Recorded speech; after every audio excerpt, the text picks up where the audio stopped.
Hello, good day to all of you.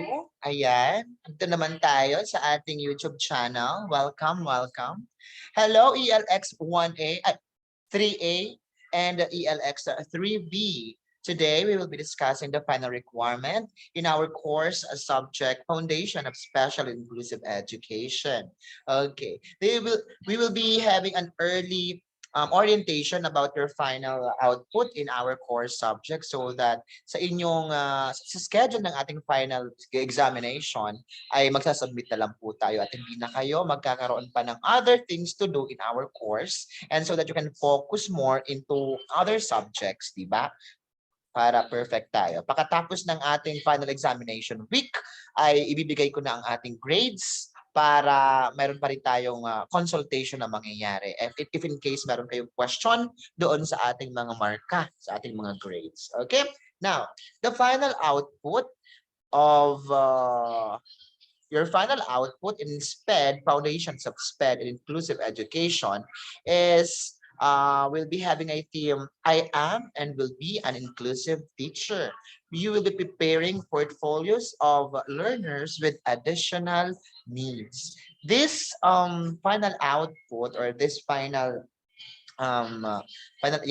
output will be individual.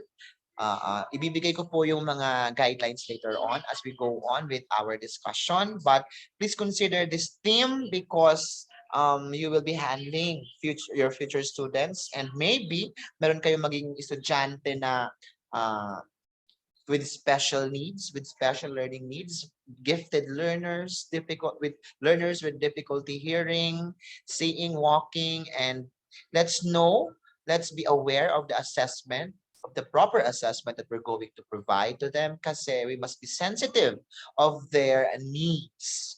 Kasi malay nyo, yung mga assessment na ginagawa natin, yung mga tests, performance-based tests natin, ay hindi akma sa kanilang mga learning needs, right? So, pag-aaralan natin siya ngayon. Now, the objectives of this final output are the following: to identify the various additional needs learners might have, to differentiate the additional needs from one another, to recognize the characteristics of learners with additional needs, to discuss what marginalization means, and to identify different marginalized groups. Iisa-isa natin yan in this final output. Take note that you will be preparing a portfolio of the different learner with the different students or learners with additional needs and kung paano natin yan sila i-assess, paano tayo magbibigay ng tests, paano tayo magbibigay ng marka dyan sa mga ginawa ng mga batang yan, special needs, and how do they differ from regular students, right? So let's proceed. Listed below in your screen are the different learners with additional needs. These are the following: the gifted and talented, learners with difficulty seeing, difficulty hearing, difficulty communicating, difficulty moving or walking, difficulty remembering and focus, with difficulty with self-care, yung mga hindi nila kayang alagaan ang kanilang mga sarili. So these learners are we're going to focus on these learners sa kanilang assessment, kung paano natin magbibigay ng placement, magbibigay ng grades sa mga batang ito because we all know that they are challenged inside the classroom and iba-iba rin ang mga learning needs nila. Ano ba ang dapat na test na ibibigay sa kanila? Sa gifted, iba ang sa gifted and talented, iba din sa regular student. Iba sa mga batang with difficulty seeing and iba naman sa mga batang with difficulty hearing. And the list will go on and on. Ngayon, titingnan natin sa final output ninyo kung paano natin yan i-address itong mga batang ito. Now, this will be the guidelines in making this portfolio. The portfolio of learners with additional needs in terms of, you will be defining first kung sino itong mga learners na ito. Ito yung mga parts na dapat ninyong gawin sa portfolio ninyo. I-ano nyo lang siya, ilalagay nyo lang doon sa portfolio ninyo. Number 1, definition, identification, learning characteristics, and general educational adaptation. Ibig sabihin, iisa-isahin nyo po yung mga learners na yan. I-define nyo yung mga learners na yan, kung ano ang ibig sabihin ng mga learners na yan, sino yung mga learners na yan. Isa-isa natin. Definition. Who are these learners? You are guided by these questions, of course, kung paano niyo sasagutan ang mga ano na yan, ang mga parts na yan. Number one, who are these learners? Paano nyo siya ma-identify sa isang regular setup na classroom? Kasi inclusive na tayo. How do they differ from regular student? How do they ano yung mga specific nilang mga ginagawa to be defined as that kind of type of learners. Next will be will be their identification. How would we identify these learners? Ano yung mga specific characteristics nila? Ano yung mga kakaiba nilang ginagawa inside or outside the classroom during their socialization? Ano yung ginagawa nila? Their behavior. You may focus on their socialization and behavior and how they react on stimulus and response. Yung sinasabi natin stimulus and response. May stimulus and what will be their response. Their specific identification or specific characteristics. Next will be their learning characteristics. What do they do inside a classroom? Specifically, focus kung ano ang ginagawa ng mga batang ito doon sa isang classroom setup. Paano sila makipag-socialize sa kapwa students? How do they behave? How do they react to the teachers? How do they react to the placement or assessment being given by the professor, or instructor, or the teacher? Yan ang mga dapat natin consider dyan sa learning characteristics. Just identify specifically the behavior of the learners inside the classroom. Okay, next will be the general educational adaptations. The general educational adaptations are how do we put assessment addressing their learning needs, yung pagiging kakaiba nila. Etong mga what should I do to address their needs? Ito yung guide question dyan. And these learning needs are your strategies, your teaching approaches. Ibang teaching approaches or teaching strategies ninyo kapag dominated ay regular type of students. Iba naman kapag may difficulty hearing, difficulty seeing. Ano ang dapat gawin ninyo sa kanila? Dapat ba nasa unahan sila, sa likod, sa harap? And what are the designs inside the classroom? Dapat ba maging sensitive tayo sa design, sa learning materials, sa assessment na ginagawa natin? Halimbawa, yung pilay. Yung pilay ba dapat mag-ano sila ng mga physical activities? Tingnan natin kung ano ang mga nararapat dyan. So, ito ang magiging mukha ng inyong portfolio. This will be the sample of expected output. Number one, doon sa common band ninyo, learners who are gifted and talented. This can be handwritten or this can be encoded. Pwede po yan i-print nyo na lang, wala mang problema. Pwede magkaroon kayo ng pictures, depende sa creativity ninyo. And later on, I will be discussing kung ano yung mga rubrics for assessment natin. But this will be the sample of expected output. Learners who are gifted and talented. Yung mga, specify muna ninyo kung ano yung mga ina-address ninyong mga learners or students natin. Those gifted and talented muna. I-define nyo sila. I-identify nyo sila, ano ang kanilang mga learning characteristics and their general educational adaptations. Kung paano turuan ng gifted and talented. Siyempre, kakaiba yan kasi kapag sinabi natin gifted and talented, there are those students na, alam nila yung ituturo. They know the general concept. They know how to do it and mabubore sila kapag medyo step by step ang kanilang approach ng pagtuturo. Kapag gifted and talented, they are advanced doon kaysa sa mga regular students. So what assessment should we provide as a teacher? O kung electronics kayo, yung estudyante nyo ay gifted, kaya ba may tinatawag tayo mga tawag mo doon, yung mga from grade 6 ng nag-jump into fourth year college o fourth year high school, nag-jump sila, kaya ka mga gifted sila, mga ganyan. Paano natin yan gagawa ng strategy or teaching approaches? Kasi kung hindi tayo magiging sensitive kung paano tayo magturo sa mga batang ito, nako, don't call yourself as a teacher. Kasi as a teacher, hindi lang dapat kayo nagtuturo ng mga concepts, kundi you must have that connection with your student. First, you will be the medium between the lesson, the objectives of the lesson, and the student, paano niyan tuturo. Kaya ganyan. This assessment, the placement you're going to do is very important. You should know that.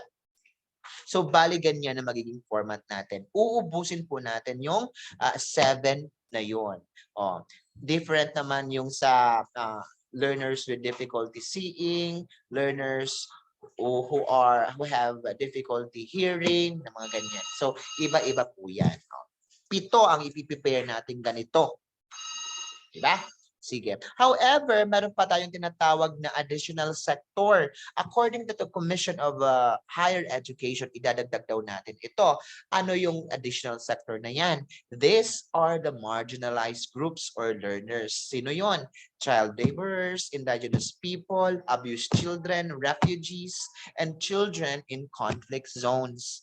Paano natin yan tuturuan? Sige. Paano kapag nag-request yung mga bata na from the children in conflict zones na mag-home-based na lang, mag-tutorial na lang, papayag pa kayo? Ano ang proper assessment na gagawin sa kanila? Test. Sa pagkasabi naman baka yung mga estudyante nito, mga favoritism naman yan. Hindi yan po favoritism, hindi yan na, it's not a question of favoritism kasi nasa batas po na every learner dapat meron silang specific learning needs. Kagaya ng mga pinag-discuss natin ng mga legal basis of foundation of special and inclusive education, you should know that kung paano magrarason. Okay, kapag question kayo ng isang parent na itong pinapofocusan nyo nga itong estudyante na ito, ano bang special dyan? Ano ba ang meron dyan? At masyado kayo nakatuon dyan. Baka ma-question kayo. We must include these people or learners doon sa portfolio ninyo. So, hindi lang 7 ang i-prepare natin, kundi 8. May mga specific sectors pa yan dito sa marginalized groups, kundi itong mga child laborers, indigenous people, abused children. However, huwag nyo lang kukumpletohin yung kanina. Kapag nagdito na kayo sa marginalized groups or of learners, hindi kanina baga meron tayong definition, identification, learning characteristics, general education, adaptation. Pero kapag punta na po natin sa marginalized groups of learners, dalawa na lang ang i-prepare natin. First, you will be defining them. I-define natin ng child laborers, indigenous people, abused children, refugees, and children in conflict zones, and their general educational adaptation. What should I do to address their needs? One by one din po yan. Pero, dalawa na lang po ang ating fill out sa part na yan. Okay? Sige. Now, yan. Bale, 8 na po ang ating ipiprepare. Gifted and talented, difficulty seeing, difficulty hearing, communicating, moving or walking, remembering and focus, build self-care, and marginalized groups. Example dito sa children or learners with difficulty remembering and focus. Ang pwede nating maging educational adaptation dyan ay mnemonics. Alam niyo po ba yung mnemonics? Or you will be singing the concept para mas madali nilang ma-remember yung ano na yan, yung concept na yan. Kapag mnemonics naman yan, ay gagawan nyo ng parang, tawag mo dyan, gagawan nyo ng in the most easiest way na para maintindihan ng bata. Halimbawa, yung 9 planets, diba? Na Mars, Venus, Earth, mga ganyan. Gagawin nyo ng mnemonics. M for my mother ate the keme-keme, the pizza. Nakalimutan ko kasi mnemonics noon. Para mas madali silang ma-remember. You may search the word mnemonics para mas maintindihan niyo kung anong klaseng teaching strategy siya. Ha? Okay. Sige. Bali, 8 ang gagawin natin ng portfolio. Sige. The grade coverage will be the following: individual output 10%. Ibig sabihin po, wala na po tayong gagawin na iba, kundi ito na lang po na ano na ito na final output. Isa lang na final output para sa lahat ng final grade coverage natin. Ito na lang ating gagawin. Individual output, performance ninyo, yun na rin po. Final examination natin, yan na rin po. Assignment natin, yan na rin po. At project natin, yan na rin pong portfolio na yan. Para hindi na kayo mahirapan at hindi na tayo magkaroon pa ng other things to do at makapag-focus kayo sa portfolio na gagawin. Isasubmit po yan via Google Classroom na lang siguro. Google Classroom na lang. Para hindi na kayo maobliga na pumunta dito sa CSPC at makapagtipid pa kayo ng inyong pamasahe. Take note, meron din tayong 15% dito sa last question natin. Ito kasi from individual output to your project, 85% pa lang yan. May tinatawag tayong the last question. Later on, i-define natin yan. Titignan natin kung ano ibig sabihin ng the last question na yan. Okay? Sige, let's proceed. The rubric for assessment para sa portfolio are the following: the substance, 40%, creativity, 20%, completeness of the work, 20%, overall work, 20%.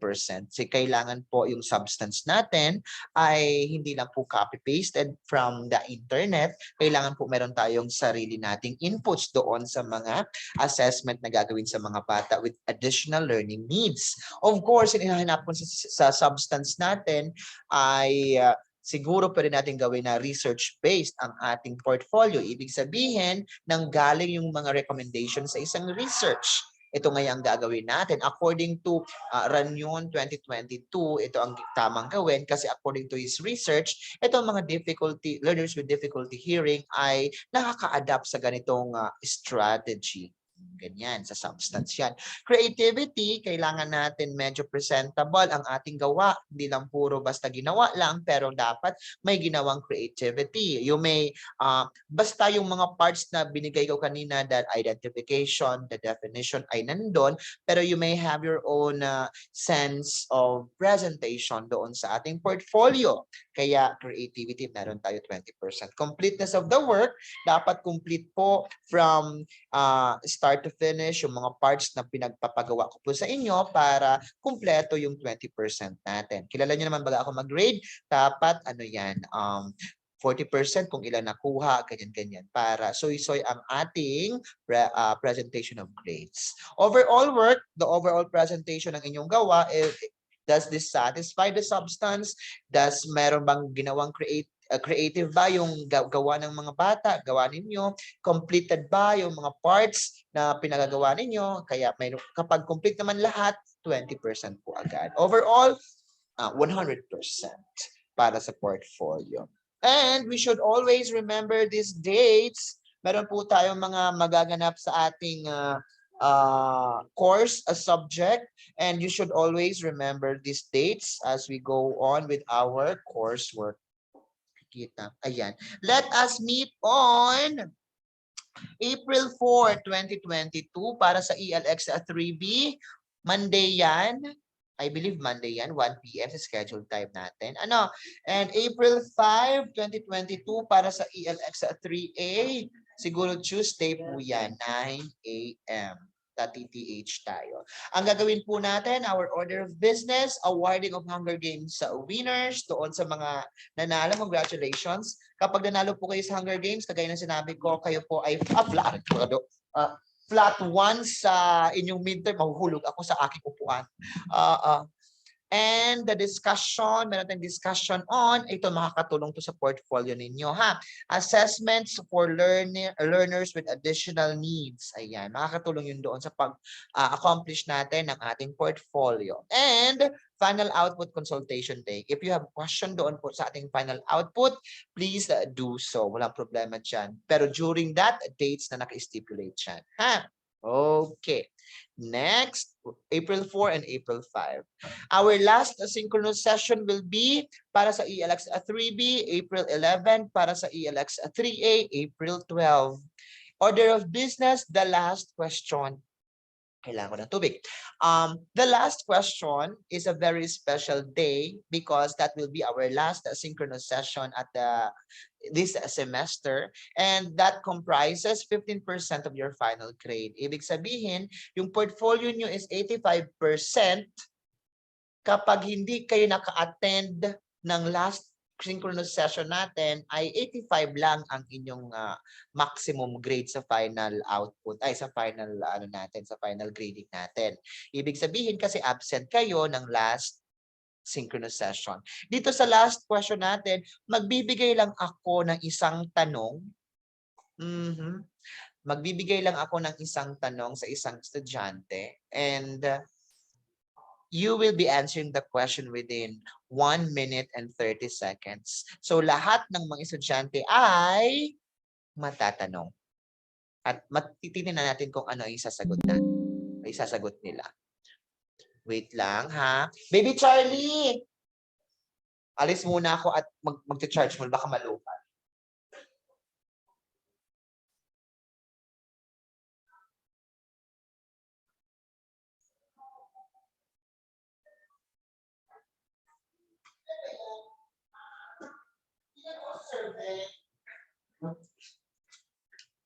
Okay, now. Baka malupat. Saan ito ba ang plug sa ilalim? Interlude, are you having fun muna tayo? Saan po na ilalim yan? Meshy Waps. Ayan. Lulubat na kasi ako. Ay, perfect. Thank you very much. Ayan. Again, so the last question that you are supposed to attend the last question in the last synchronous session, specifically on these dates, April 11 and April 12, kasi that comprises 15% of your final grade. Iba yung final grade sa final grade. Kapag may final grade na, i-compute na po yung midterm grades natin. Okay? Pero pag final grade, 15% po yan. Okay? Okay, isang tanong lang para sa lahat. Next, the final output deadline is May 3, 2022, no specific time. So, ibig sabihin, you have 1 month to prepare your portfolio. And the grade consultation day, ibig sabihin ng grade consultation day, kapag may tanong po tayo doon sa ating marka, sa ating grades, ay magbibigay po ako ng isang Google link sa ating mga GCs para sagutin kung ano ang mga katanungan natin when it comes to grades. Of course, nakakompute na ako yan for sure at i-release ko lang naman yan sa inyo in our siguro Google Classroom. Kasi individual naman yun. Grade Consultation Day, May 9, 2022. And after our grade consultation day, I will be submitting the grades to the registrar and to the dean's office. Kapag hindi kasi nakapag-attend doon sa grade consultation day, ibig sabihin, at wala naman na reklamo, ibig sabihin, okay yung grade nila. Okay? Okay. So, ano pa ba? Good luck. May the odds be in your favor? Oh. Adu. Ingat po kayo. See you next week. Bye-bye.